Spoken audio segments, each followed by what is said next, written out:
Hello दोस्तों, मैं हूँ सी दिव्या अग्रवाल और आप देख रहे हैं टैक्स विदाउट टीयर्स। उम्मीद करती हूँ कि आपको मेरे चैनल का कंटेंट अच्छा लगता है तो फॉलो करना ना भूलिएगा। साथ ही आप देख सकते हैं स्क्रीन पे मेरे बाकी सभी सोशल मीडिया हैंडल्स के क्यूआर कोड्स हैं। आप इनको स्कैन करके मुझे वहां पे भी फॉलो कर सकते हैं फॉर रेगुलर अपडेट। दोस्तों, आज की वीडियो में पर्सपेक्टिव क्या है कि अब जब आपको अक्टूबर मंथ की रिटर्न भरनी है, यानी नवंबर आ गया है, अब आपको अक्टूबर मंथ की रिटर्न्स भरनी, बीट जीएसटीआर 1, 3बी या अब जो नया आया आईएमएस डैशबोर्ड है, ठीक है, 2बी आपको जनरेट करनी है, अकॉर्डिंगली आपको 3बी फाइल करनी है। तो ऐसे में आपको किन किन बातों का ध्यान रखना है? तो दोस्तों, सबसे पहली चीज क्या आती है, जैसे ही अगर हम रिटर्न डैशबोर्ड पे जाते हैं, तो जीएसटीआर 1 की डेडलाइन हमारे पास as usual 11th of November है, यानी अक्टूबर के 11th of the following month, that is 11th October November. Similarly 3बी के है 20th नवंबर। मीनवाइल अब अगर आपकी जीएसटीआर 1 में आपसे टैक्स लायबिलिटी को लेके कोई भी गलती हो जाती है, तो आपके पास जीएसटीआर 1 ए का ऑप्शन आ जाता है। फिर आपको अल्टीमेटली आपके पास 2बी जनरेट होएगी बाय 14th नवंबर। उसके बाद इस महीने से आपको आईएमएस पे एक्शन लेना है ताकि आपकी 3बी जनरेट हो सके प्रॉपर्ली। यानी 3बी में आपका कितना आईटीसी जाना है 2बी से, वो कैसे फ्लो करेगा जब आप आईएमएस में एक्शन ले लेंगे। अब इस अक्टूबर मंथ की रिटर्न का इतना क्या रेलेवेंस है? दोस्तों, जैसा कि आप सभी को पता है, सेक्शन 16 सबसेक्शन 4 जो है हमारे सीजीएसटी एक्ट का, वो क्या कहता है कि अगर आपको पिछले साल, यानी कौन से फाइनेंशियल ईयर की अगर मैं बात करूं, फाइनेंशियल ईयर 23-24 का कोई भी आपका आईटीसी रह गया है क्लेम करना, तो आप उसको क्लेम कर सकते हो मैक्सिमम बाय 30th नवंबर। यानी कौन सा 30th नवंबर, अगर मैं बात करूं फाइनेंशियल ईयर 23-24 की, तो 30 नवंबर 2024 लास्ट डेट है। और annual return which ever is earlier, तो उम्मीद करके चल रही हूँ कि अभी आपने एनुअल रिटर्न नहीं भरी होगी। तो अब अगर आपका कोई भी आईटीसी रह गया है लेना, किसी भी पर्टिकुलर इनवॉइस का आप आईटीसी क्लेम करना रह गया है, तो वो अब आप क्लेम कर सकते हो। This is your last chance.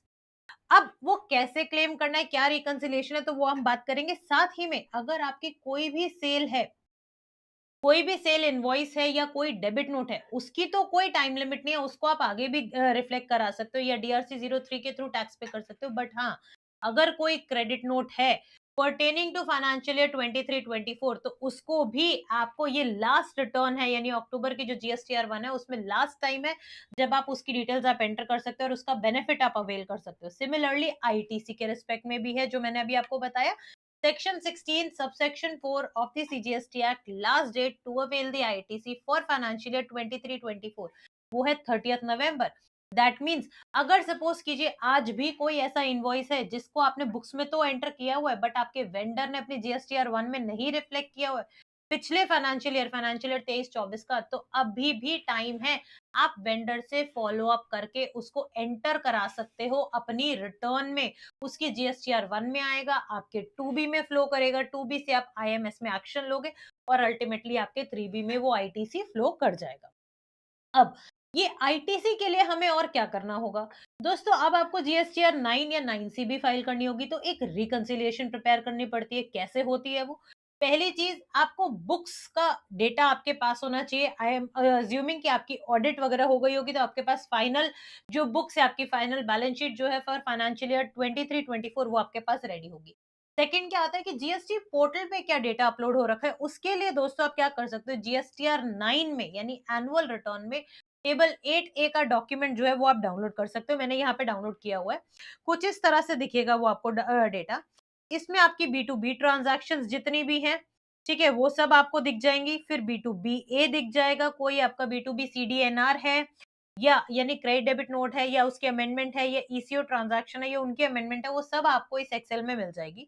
तो इससे आप अपने बुक्स के डेटा को रिकंसाइल करा सकते हो। बट साथ ही में दोस्तों एक कंसर्न आता है कि मैम मेरी बुक्स में तो बहुत सारी ट्रांजैक्शंस हैं, मैं कैसे ऐसे एक्सेल में ट्रांजैक्शन बाय ट्रांजैक्शन मैच कराऊं? तो इसके लिए दोस्तों एक बहुत ही आसान उपाय क्या है, एक ये सॉफ्टवेयर है हमारे पास, एक्सप्रेस जीएसटी। इसमें आप जैसे ही अपनी कंपनी के लॉगिन आईडीज डालेंगे, तो आपको आइडिया लग जाएगा पहली चीज कि आपके कौन कौन से रिटर्न्स वगैरह फाइल हो सकती है। यहाँ पे रिकंसिलिएशन है आपके पास, बुक्स का 2ए के साथ, 2बी के साथ, बुक्स का डेटा इंपोर्ट कीजिए, R1 के साथ अगर आपको मैचिंग करनी है, single click. Please make sure single click के अंदर अंदर प्लीज पे अटेंशन कि यहाँ पे आपको सिंगल क्लिक में आपका बुक्स का डेटा 2ए या 2बी से रिकंसाइल हो जाएगा। अगर मैं यहाँ पे आपको दिखाती हूँ, तो ये देखिए इस तरह से आपको कॉन्फ्लिक्ट समरी दिखा भी देगा आपको कि भाई कोई इनवॉइस टू वे में है बट टू बी में नहीं है, आईटीसी का क्या है, आरसीएम का कॉन्फ्लिक्ट क्या है, प्लेस ऑफ सप्लाई का कॉन्फ्लिक्ट क्या है, सिमिलरली टैक्स रेट का कॉन्फ्लिक्ट क्या है। इस तरह से आपको सारे डिफरेंसेस ये आपको पोर्टल दिखा देगा। तो जो रेट वाइज रिकंसिलिएशन है, चाहे वो वेंडर वाइज हो, आप कहो, या अगर मैं बात करूं सप्लायर से कम्युनिकेशन करनी हो, भाई जिस भी सप्लायर ने अपनी रिटर्न नहीं फाइल कर रखी होगी, तो दोस्तों उस सिनेरियो में वो भी रिटर्न फाइल कर सकते हैं। यहाँ से आप एक सिंगल क्लिक में उन सभी को कम्युनिकेशन दे दोगे कि भाई आपका ये इनवॉइस है, मेरी बुक्स में आपने अभी तक जीएसटीआर 1 में नहीं डाला हुआ, या आपके 2A में सही डिटेल नहीं आ रही, टैक्सेबल वैल्यू गलत आ रही है।